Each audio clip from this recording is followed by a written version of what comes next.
Dashur koleg, nderuar zonja e zotëri që na ndiqni nëpërmjet ekranit. Këtu po diskutohet një projekt ligj për arsimin parauniversitar. Në fakt unë nuk do të përqendrohem shumë aty pasi arsimin këta e kanë shkatëruar, ajo që tha zonja Topalli, nga 650.000 nxënës sot janë 250.000, që këtu kuptohet që çfarë sjellje kanë patur me arsimin, më keq se barbarët, më keq se çdo pushtues që ka kaluar në këtë vend. Por ka i gjë tjetër sot që me cilën duhet merremi ne. 4 muaj kacavjerje procedurale, 4 muaj bllokim i ligjit dhe i kërkesave të drejtësisë. 4 muaj, ditë pas dite, shkelmim i shtetit ligjor dhe i shtetit të së drejtës. 4 muaj, pengmarrje e shtetit dhe çdo qelizë të tij nga një njeri i vetëm, Ayatullah Surreli. 4 muaj. Dhe çfarë ndodh? Sot na vinë dhe bëjnë sikur kanë gjetur zgjidhje, kanë sjellë një qeveri të re për ta formatuar. Por nuk kanë harruar, do ta përsëris.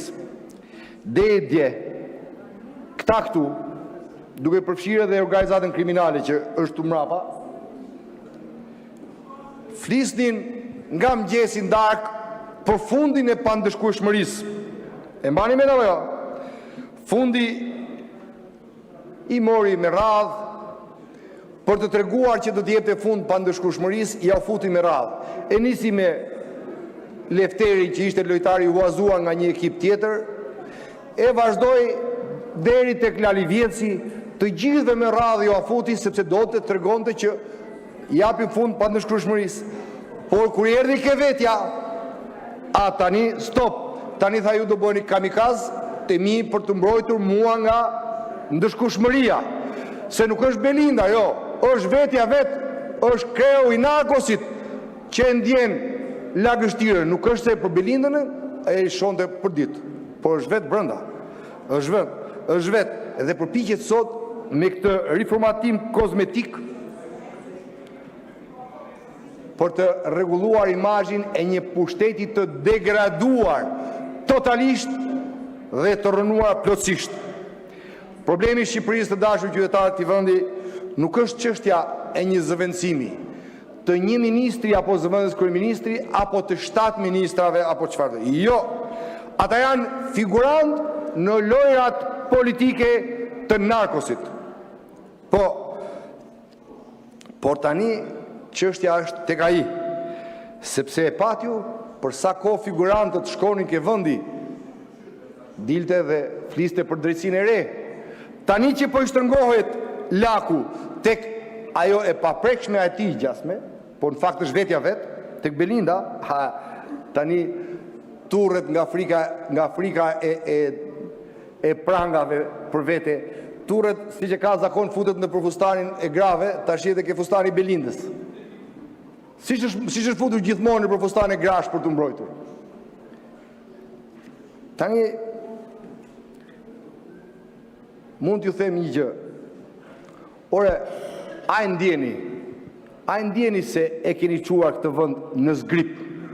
A e ndjeni se jeni duke u përdorur thjesht kamikaz për të mbrojtur jo ligjin, as kushtetutën, por lëkurën e kreut tuaj? A e ndjeni se kjo që po bëni prej 4 muajsh ka ngjallur një revolt të fort tek qytetarët? A e ndjeni se kësaj radhe nuk ja hedh dot ai, dhe sigurisht as ju? A e ndjeni se kjo revolt po zihen dhe do t'ju marrë përpara? Opozita ka detyrë t'i priri revoltës qytetarëve. Megjithse ju me dronat e Vari Carlos përpiqeni t'i numroni 2 orë para se filloj protesta. Por tani jo, tani ju siguroj që nuk do t'ja dilni.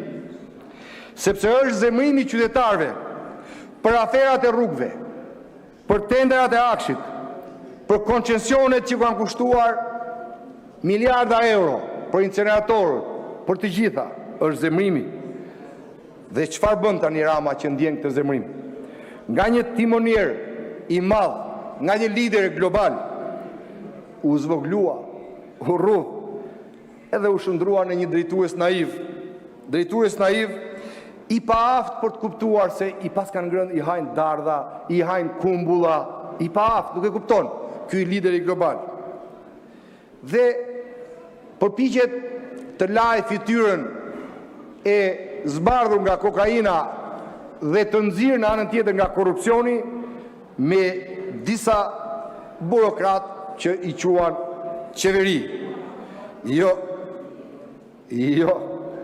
këta nuk kanë legitimitet.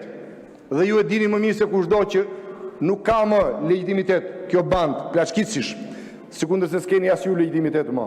Se jeni shndruar në kartona që votoni vetëm të zezën e këtij vendi. Nuk janë zgjedhje qytetarëve, s'jeni as ju as këta më. Jo, përpjekjet për të mbjetuar fundit politik dhe jetimeve që po i afrohen kreut narkosit janë dhe do t'jenë të dështuara.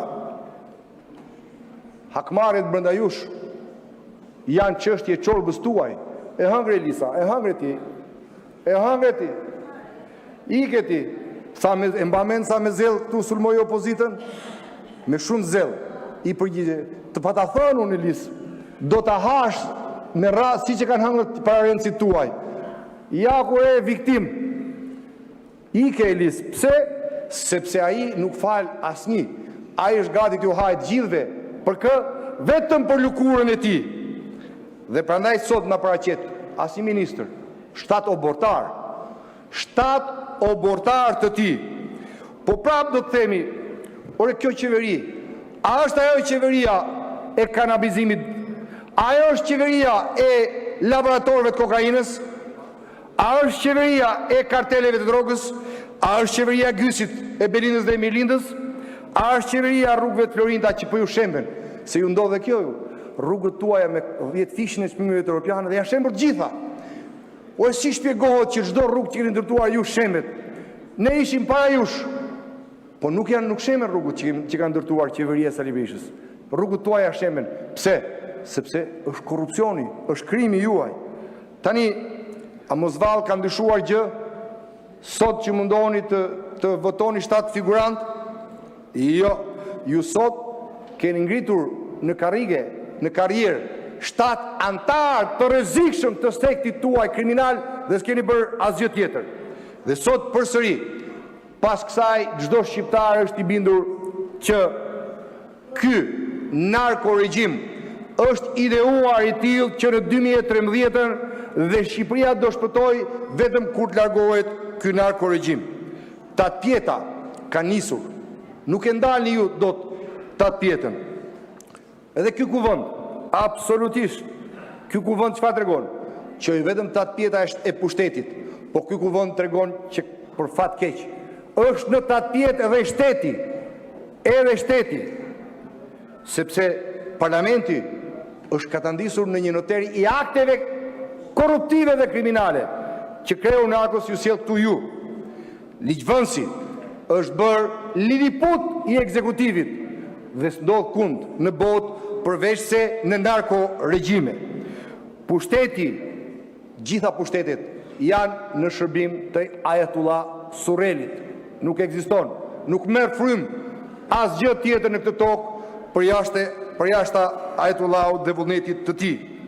Por e përsëris jeni në ilegitimitet të plot, ilegitimitet total, sepse ju e lidhni fatin tuaj me lëkurën e kreut të narkosit. Tani,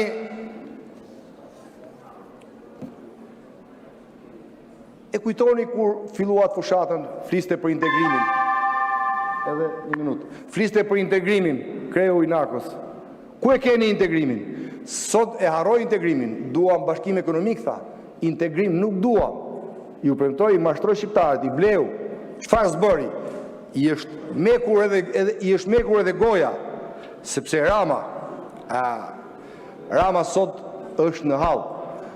Dhe ju nuk ja zgjidhni dot hallin, pavarësisht kartonave. Fasada juaj nuk mund të ndalohet. as mund të ndaloj asgjë nga rrogullima që keni nisur. Por po ja u them një gjë. Nuk keni të ardhme as ju as ky vend me Edi Ramën. Ai do të ikë. Me këtë qeveri nuk mund të ketë kur standard europian. Se s'mund të rri kur bashkë standard europian me standardin e drogës, me standardin e hajdutrisë tuaj.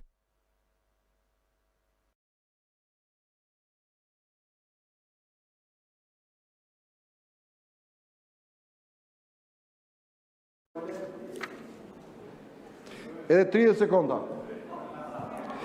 Sot pra Shqipëria është peng i një njeriu të vetëm, i cili po bën gjithçka e përsëris për lëkurën e tij. Të gjithë të tjerët çfarë janë? Obortar, sejmen, të emëruar dhe të komanduar.